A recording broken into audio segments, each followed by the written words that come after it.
Deputy Pearse Doherty.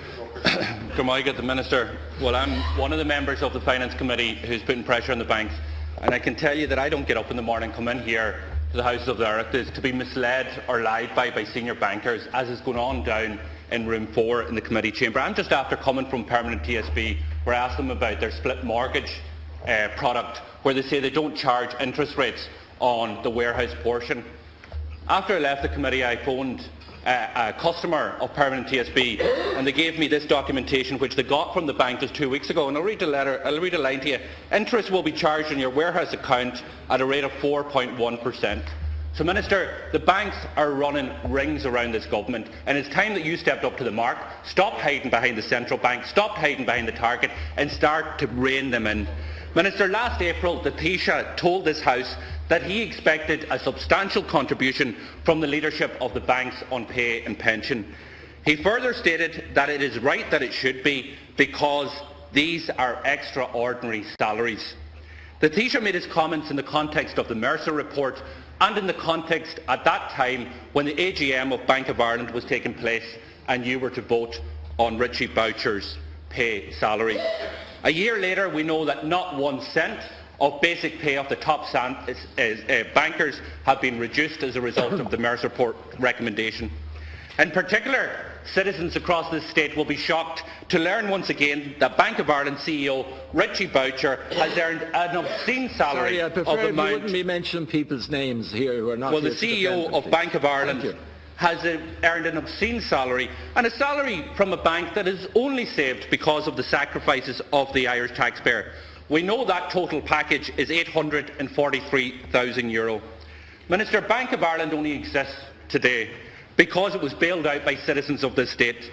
The costs incurred by the taxpayers right across the state has been immense on behalf of the bank.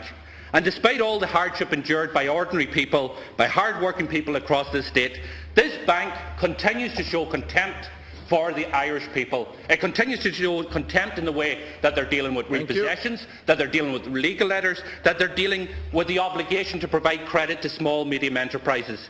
So can I ask you, was the Taoiseach misleading this House last year when he made those comments, or was he misled? Thank you. Minister. Well, I assume that Bank of Ireland will be in according to the schedule of the committee before you in the coming days, and you can make those points directly to the representatives of the banks. I don't know whether the CEO is coming in or not, but if he is, I'm sure he'll be anxious to reply to the points you made. The matter of bank salaries is capped by this government, and the cap is half a million. That's the cap. The arrangements for the CEO of Bank of Ireland were entered into prior to I becoming Minister, and were sanctioned or agreed by my predecessor in office. We have 14% of Bank of Ireland. It's by and large a privately owned bank, and privately owned banks, shareholders tend to reward key staff. And that's our position on that. On the Mercer report, the targets set in the Mercer report for savings in the cost base across the banks have been exceeded across the banks, and it has been a very successful exercise. But they use a portfolio of means to do so, and it's not all salary cuts, even though there have been significant salary cuts. But the Mercer targets have been realised when all the initiatives are taken into account, and the cost base of the main banks has been driven down substantially. Deputy Doherty, Minister, thank you. Last year I received a freedom of information from your department, which was the advice that was given to you at last year's AGM. It was clear that your officials did not want you to support and to vote for the CEO of Bank of Ireland's remuneration package. They said it would be inappropriate given the fact that you haven't had responses in the Mercer report. Now, the Taoiseach on that day to Sinn Féin said that it was extraordinary salaries. He said that the leadership, he expected significant reductions from the leadership of the banks. Now, a year on, we know that not 1 cent of the basic salary of the €843,000 has been reduced. Yes, we know that people in Bank of Ireland and other banks have lost their jobs. Yes, we know there have been reductions. But in terms of the highest level, not 1 penny has been taken from that salary. So, Minister, on the 25th, when this House is in recess, in 2 weeks' time, you will have the option, on behalf of the Irish people, to cast your vote on your shareholding in Bank of Ireland, and you will have to vote on the resolution to endorse the remuneration. Yesterday, in response to me, you said that you haven't considered the matter yet.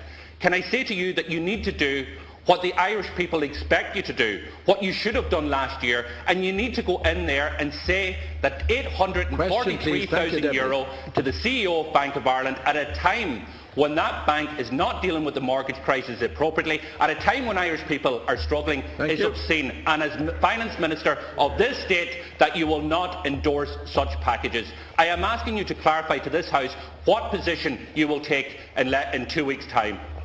Minister. Well, I replied to that question yesterday, and I told you what the position was. But I don't believe in gesture politics. I don't believe in idle symbolic gestures. The state has 14% of Bank of Ireland. How we vote on this issue at the AGM doesn't matter. It's going to go through anyway. And it sends a signal out. It sends... And the considerations I have to take into account are what kind of signal does it send to the wider investment community who are anxious to invest in Ireland through the activities of the IDA, through the purchase of property and so on. So, you know, there is an issue which has to be considered carefully, and I don't want to do anything which would damage the reputation of Ireland internationally by seeming to interfere in a commercial identity. Thank you. But I'll consider your submission, and I'll let you know what we did in due course. Deputy Donnelly, please. Thank you. Thank you, Deputy Higgins. Unfortunately, I didn't call you. I called Deputy Donnelly. Thank you. Now, Deputy